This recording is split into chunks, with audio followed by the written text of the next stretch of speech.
Santiago, doctora Delmo Gavi, un placer tenerte acá. Muchas gracias.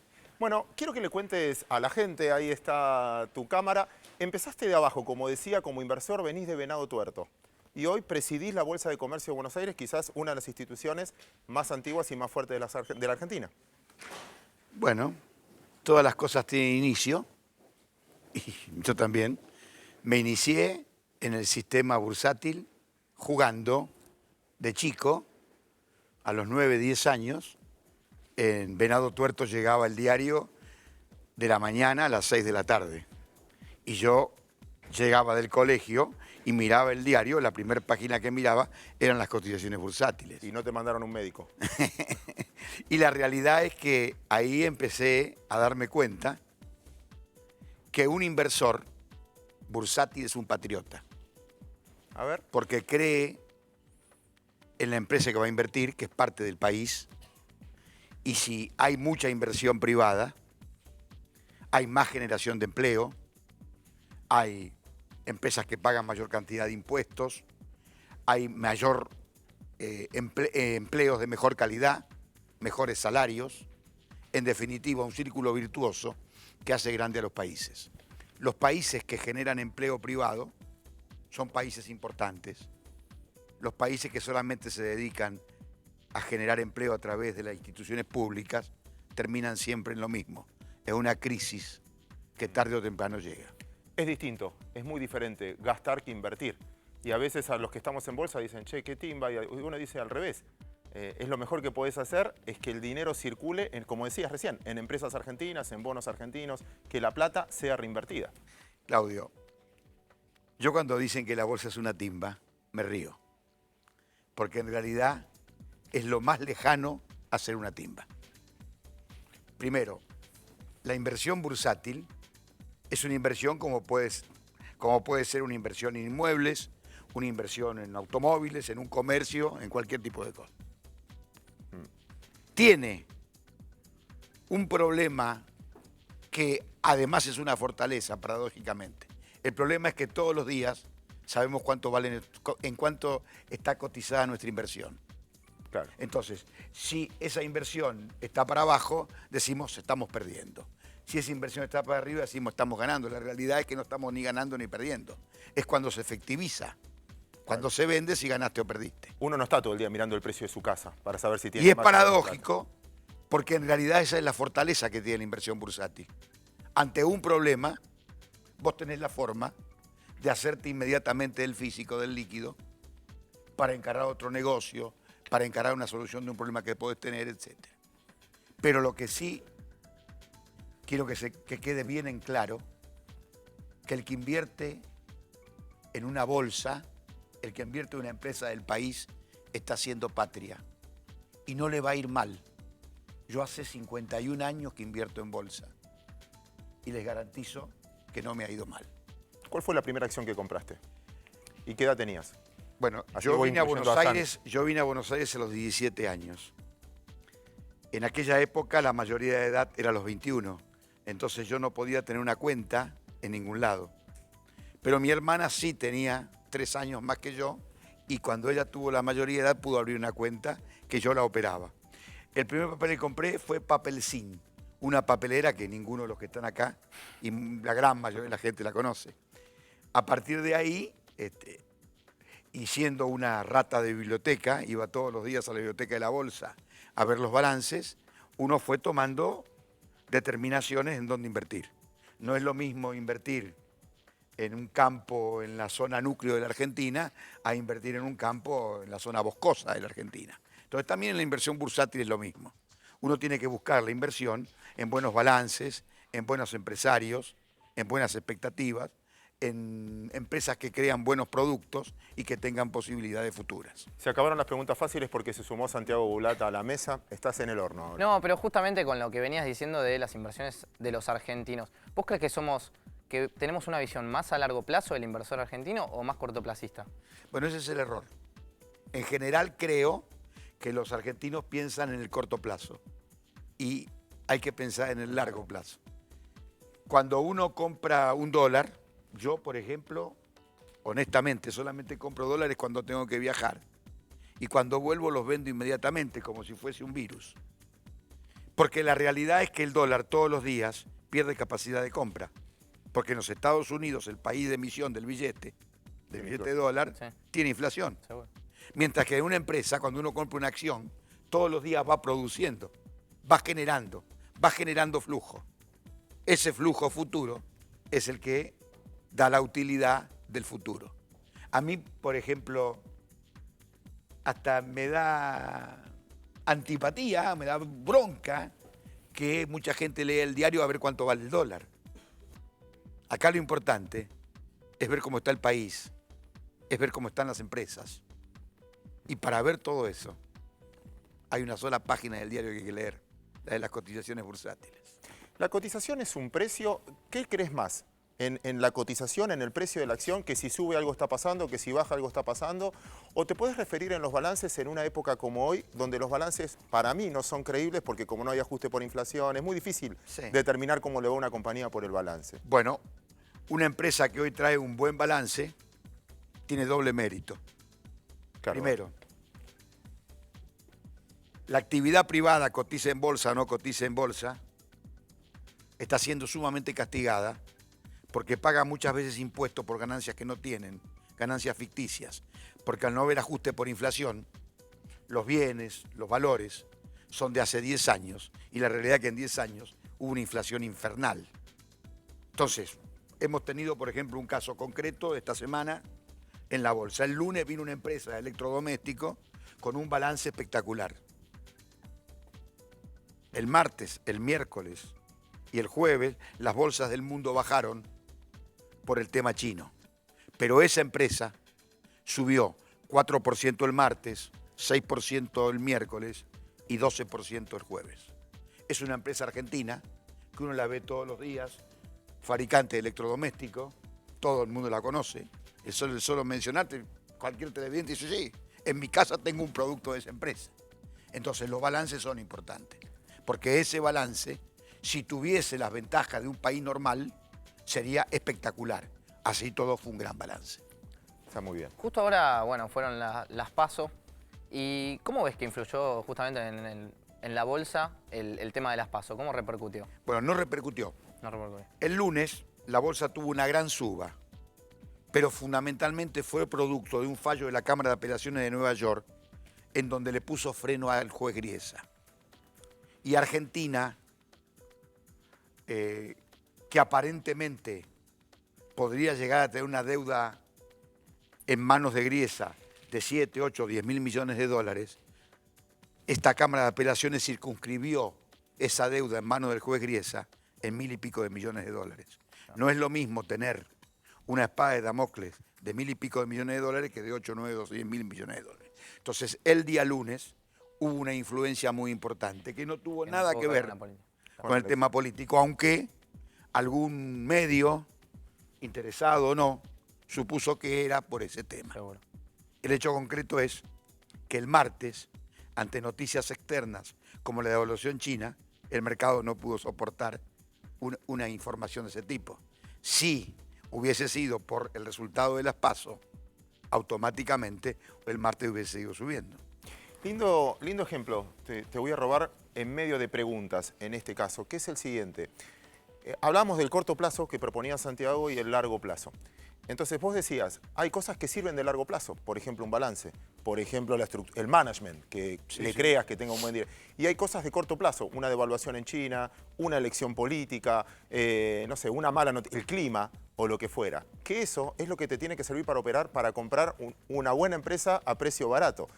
Y, o sea, no alejarse a largo plazo, la inversión es de largo plazo y los movimientos de noticias diarias que con el tiempo se olvidan, con el tiempo pasan. Es lo que te permite comprar y vender. En vez de ponerte nervioso porque bajó, porque devaluaron China, quizás, che, qué buena oportunidad. Por algo exógeno me permite comprar algo que no compré, que no podía haber comprado en un momento normal. Bueno, todo el mundo sabe que Claudio es uno de los grandes conocedores del país y probablemente del mundo. Yo conozco el mundo bursátil a lo largo y a lo ancho de todo el territorio mundial. Y Claudio es una persona reconocida mundialmente. Esto está pago, esto está auspiciado por... Esto es real. El axioma del inversor bursátil es un axioma muy sencillo. Hay que comprar cuando baja y vender cuando sube. No fijarse cómo están las cotizaciones todos los días para decir perdí o gané, como dijimos antes. Entonces, toda baja es oportunidad de compra y toda suba es una expectativa de venta. Ahora, damos una vuelta. ¿Te contesté? Sí, me contestaste, Perfecto. pero no es que te voy a discutir algo, pero quiero usar tu experiencia. ¿Sí? Que desgraciadamente es mucha. No, Se nota con el no, color del pelo. Pero hay gente que ganó en la historia, y bastante, ahora nos vas a contar anécdotas, pero hay gente que no aguantó, que perdió. Hay mucha gente que tiene una imagen de la bolsa, puse plata y perdí, compré acciones y bajé. Muchas veces es por la bolsa, que es lo que yo quiero desmistificar, y muchas veces que uno se tiene que cuestionar es cómo es uno ante la inversión. Conocer lo que va a hacer. No es un problema del mercado, sino lo que uno eligió, la acción que eligió, etc. Siempre pongo el mismo ejemplo. Cuando yo compro una acción y sube, no le digo, che, qué buena que estuvo la empresa, gracias, voy al gerente y le doy plata. Y cuando baja le echo toda la culpa a la empresa, que mal la manejaron, etc. También está el poder de decisión de cada uno. No todos estamos aptos y no todos sabemos bancar las reglas del juego en los momentos malos. Yo creo que la inversión bursátil es tan sencilla que todos estamos capacitados para ser inversores bursátiles. Lo que sucede es que nacemos pensando que es complicado y muchas veces nos morimos pensando que es mucho más fácil invertir en otro tipo de cosas. Realmente la inversión bursátil, con la transparencia que tiene la bolsa en el mundo y también en la Argentina, porque yo siempre digo que la bolsa en la Argentina, la bolsa y el mercado de valores en la Argentina, tiene una transparencia que transforma a la Argentina verde, en una Argentina distinta, porque realmente todo el dinero que circula en la bolsa es un dinero absolutamente blanco, no podría ser de otra manera, absolutamente transparente, y toda operación de compra y de venta está registrada en décimas de segundo. Es decir, que nadie te podría decir, compraste a tal precio cuando en realidad habías comprado otro. Esa transparencia, en un país con algunos problemas de transparencia en otros rubros, la hace además mucho más sencilla. Pero como te dije antes, es imposible perder en la bolsa, porque uno pierde cuando toma la pérdida. Si uno no toma la pérdida, no pierde. Igual hay que saber perder a veces en un aspecto. Suponete que yo compré una acción y bajó de precio, tampoco es bueno esperarla toda la vida porque la empresa le pudo haber ido mal. Lo que tengo que pensar es, ¿qué acción me va a hacer recuperar antes en vez de esperarla? Entonces me conviene a veces vender a pérdida para comprar otra que me recupere la ganancia antes, porque muchas empresas cotizaban, vos nombraste una que no conocía, que quizás no está más y que en el fondo el que aguantó mucho tiempo también perdió. La realidad es que vos estás hablando de alguien que es un trader más que un inversor. El inversor debe estudiar antes de empezar a invertir en dónde va a invertir su dinero. Uno cuando va a comprar un inmueble, no es lo mismo comprar en Palermo Chico que ir a comprar en una villa de emergencia. Entonces, la expectativa de compra de un departamento de Palermo Chico tiene más posibilidades, una casa de Palermo Chico tiene más posibilidades de que sea exitosa. Aquí también tenés cientos de inversiones para estudiar y cuando te decidís a invertir, este es mi papel. Y ahí sí te puedo contar la primera anécdota que es muy conocida por toda la gente que me rodea y que la cuento constantemente. Yo, en los primeros tiempos, no era un inversor, era un trader, porque pensaba que el negocio de la bolsa era un negocio de timba. Si uno escuchaba todos los días, la bolsa es una timba, entonces en esa timba uno ganaba y perdía como en todas las timbas. Hasta que, estudiando, encontré un papel que pensé que era el futuro mío y de mi familia. Y empecé a comprar ese papel, con el axioma que ya les comenté. Cuando subía, yo vendía. Cuando bajaba, yo compraba. Pero compraba más cantidad porque tenía la utilidad que volvía a reinvertir. Claro. Haciendo este trabajo, y en 6, 7 años, yo pude llegar a tener una porción de esa empresa. En aquella época no existía la caja de valores, que hoy es un instrumento extraordinario para tener claro quién tiene acciones y cuántas. Entonces nadie sabía cuántas acciones uno tenía, salvo el día de la asamblea. que uno debía llevar las acciones cartulares hasta el lugar de la asamblea y entregarlas, y ahí le hacían un recibo para poder participar de la asamblea. Entonces me acuerdo que había asamblea de la empresa, yo fui con todas mis acciones y las dejé. Yo vivía, recién me había casado y recién había nacido mi hija y vivía en un departamento de 49 metros en Congreso. Y tenía teléfono, en aquella época no existían los celulares, y a la noche suena el teléfono en mi casa. Preguntan por mí, una señorita, y se va a comunicar tal persona. Ni sabía quién era yo. Ese señor era el presidente de la empresa, que después supe que era un banquero famoso, muy reconocido. Hoy la familia banquera, el fallecido, de muchísimo prestigio personal. Entonces me dice, usted es el segundo accionista de la empresa, porque tiene el 7% del capital. Era una empresa pequeña. Y digo, ¿cómo? Sí, dice, porque en realidad la empresa es mía. El vicepresidente es mi cuñado, que no tiene acciones. Y el otro director, es mi otro cuñado, que usted lo debe conocer, porque tiene un negocio enfrente de la bolsa. Que en realidad lo conocíamos, porque era la farmacia en donde todos íbamos a comprar cuando necesitábamos. Y bueno, me tuve que encontrar con el señor al otro día. Yo esa noche no dormí, porque pensaba, ¿qué me va a ofrecer? ¿Qué me va a proponer? Yo tenía 20 y pico de años. A la otra mañana fui caminando 20 y pico de cuadras para ir pensando y expectativas, es decir, qué me iba a preguntar, qué le iba a contestar, cómo me convenía, cuánto le iba a pedir, etc.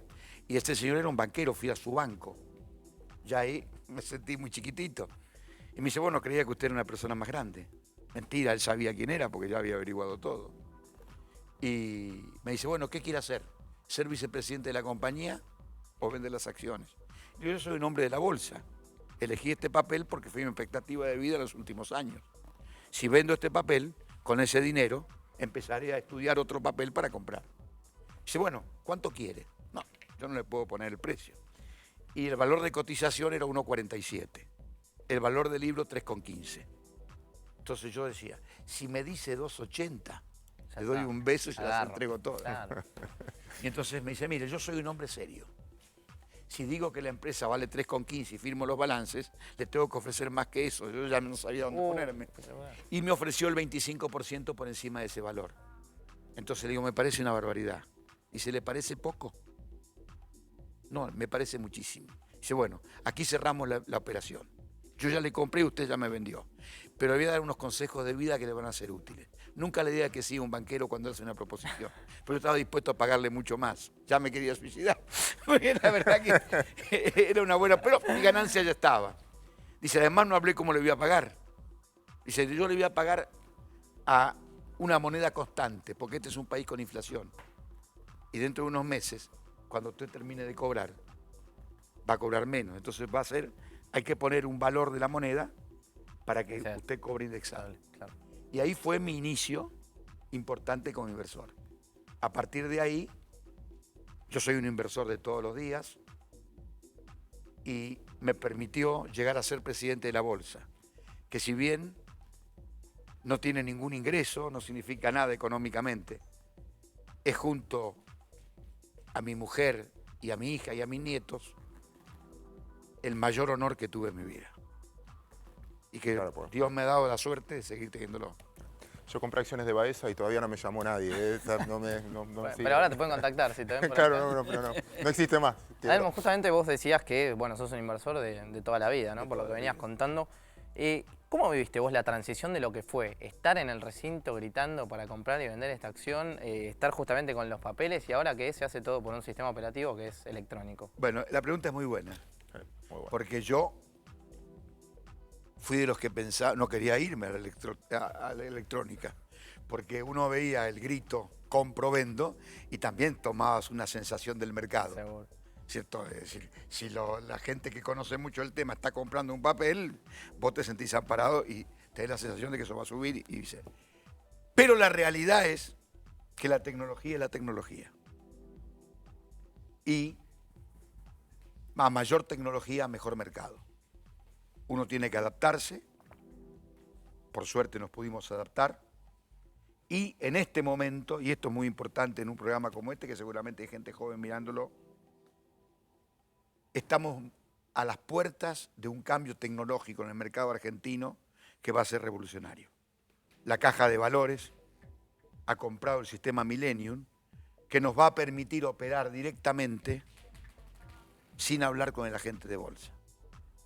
Eso va a traer aparejado un incremento de volumen y un incremento de acción y de adrenalina en cada uno de los inversores importantísimo, que va a ser muy superior a aquel del voceo, del compro y vendo.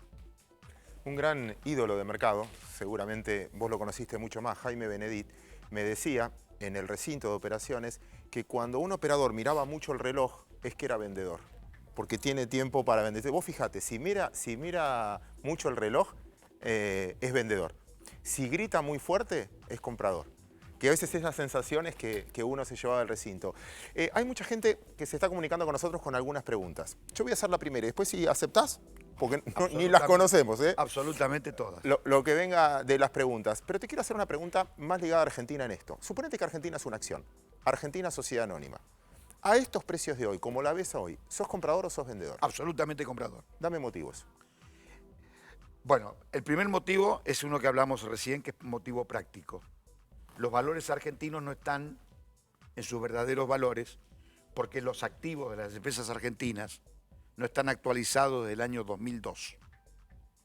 Imagínense a cualquier televidente, a cualquiera de ustedes, que les permitiesen hoy comprar cualquier producto al precio del 2002. Lo comprarían rápidamente. Los valores de las empresas, sobre todo los activos fijos, están aquellos valores. Entonces podemos ver, por ejemplo, que hay alguna empresa agropecuaria que tiene hectáreas productivas a $60 la hectárea, cuando en realidad vale miles de dólares. Todo eso en algún momento vamos a entrar a ser un país normal y tendremos los verdaderos valores. Segundo, Argentina hace ya muchos años, y esta ha sido una lucha constante de la bolsa, y que se va a volver a repetir la semana que viene cuando la Presidenta de la República vuelva a la bolsa. En el discurso del presidente, ya les anticipo que va a ser así. Tenemos primicia. Bien.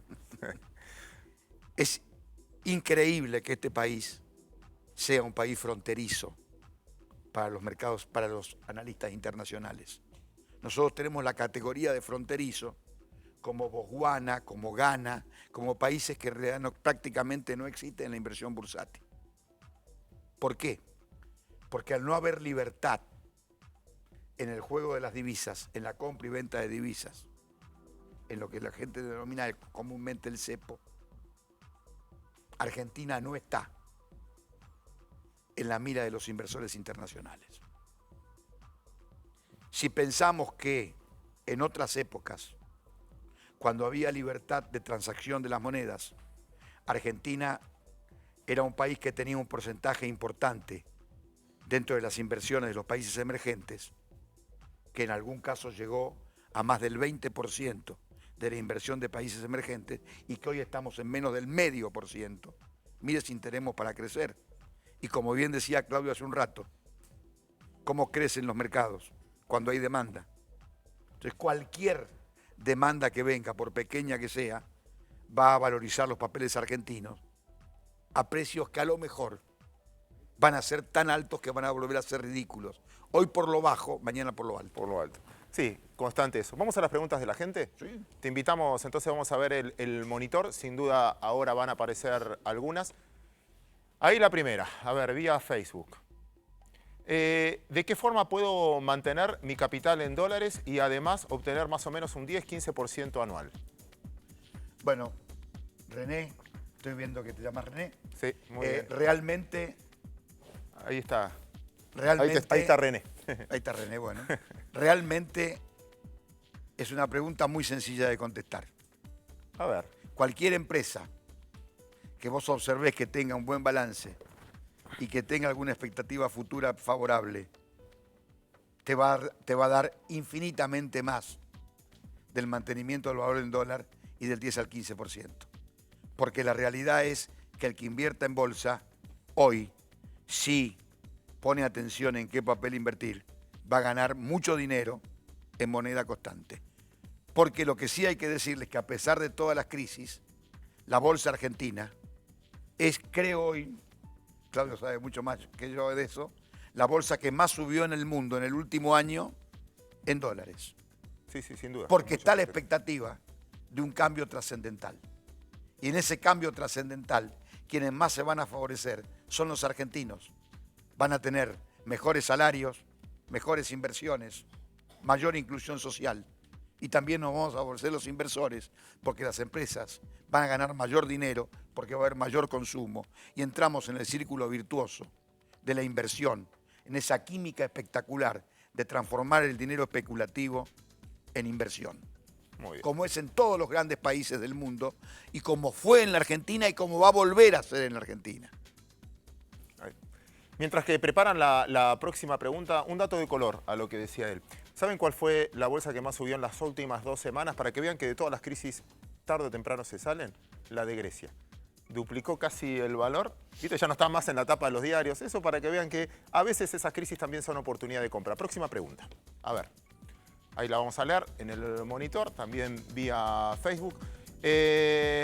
¿Cómo ve los próximos? Bueno, algo contestaste. Los próximos 6 meses de desarrollo de nuestra bolsa de comercio y si te gustan las acciones energéticas y o siderúrgicas. Bueno, Marcelo, dentro de 6 meses será enero o febrero. Ya vamos a tener un país con otras expectativas. Y haciendo abstracción de lo que uno piense, de lo que uno tiene que votar, o de lo que uno cree que es mejor o peor, cualquier cambio va a ser positivo.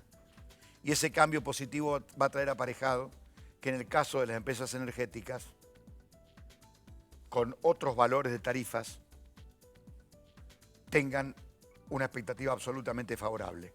Con respecto a las siderúrgicas, aquí tenemos que dividir a las 2 grandes siderúrgicas de Argentina. Acá se puede decir el nombre sin ningún problema, que una es Tenaris, que es una empresa prácticamente internacional. Entonces ahí habrá que ver otros motivos como ser el precio del petróleo, etcétera. Y Siderar, que es una empresa que trabaja para el consumo interno y también para la exportación, en donde sí ahí, con toda seguridad, va a ser absolutamente positivo. Ahí te gusta. ¿Una pregunta más? ¿Te animás? Todas las preguntas que ustedes quieran. Vamos a otra pregunta entonces. Qué mal estoy de la vista. Por favor. El próximo sábado expliquen cómo invertir en bolsa y dónde se puede hacer un curso. Vos decías que es muy fácil. A ver, ¿cómo es un proceso? Un chico de la edad de Santiago, etcétera, le gustó, dice, quiero empezar a ahorrar en acciones. ¿Qué tiene que hacer? Bueno, no retuve el nombre de la persona que hizo la pregunta, Roxana, pero las mujeres son más inteligentes que nosotros. Por eso eligen a los hombres. Roxana empieza con algo importante, hacer un curso. En la bolsa hay cursos gratuitos que además sirven para todo en la vida, que se realizan con miles de personas, la mayoría muy jóvenes, que van por primera vez a la bolsa y que además de formar técnicamente en la materia bursátil, también lo forman en materia económica y en materia de vida. Les aconsejo esos cursos. Pero es tan sencillo, abrir una cuenta de un agente de bolsa, y hay 130 y pico agentes de bolsa en la Argentina, en donde son gente decente y honorable a prueba de balas.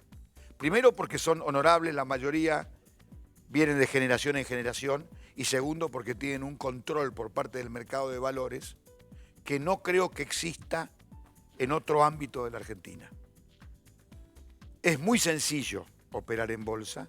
Sería importante que ustedes ubiquen a un hombre que sabe mucho de eso, se llama Claudio Zukovicki, para que les explique muy bien cómo se puede comprar y vender acciones en la bolsa.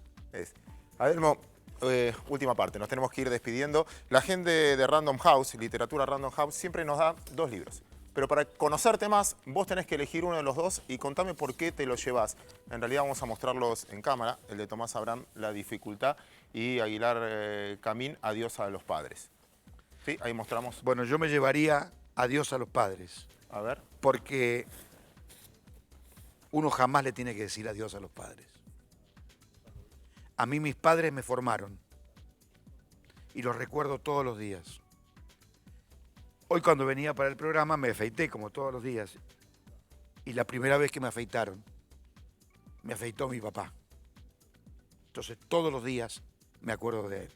Entonces pienso que cómo será un adiós a los padres si los padres están siempre cerca de uno, siempre están presentes. Adelmo, Gaby, un honor tenerte aquí. Muchas gracias por estar No, al contrario, gracias a ustedes y estoy a disposición. Un placer.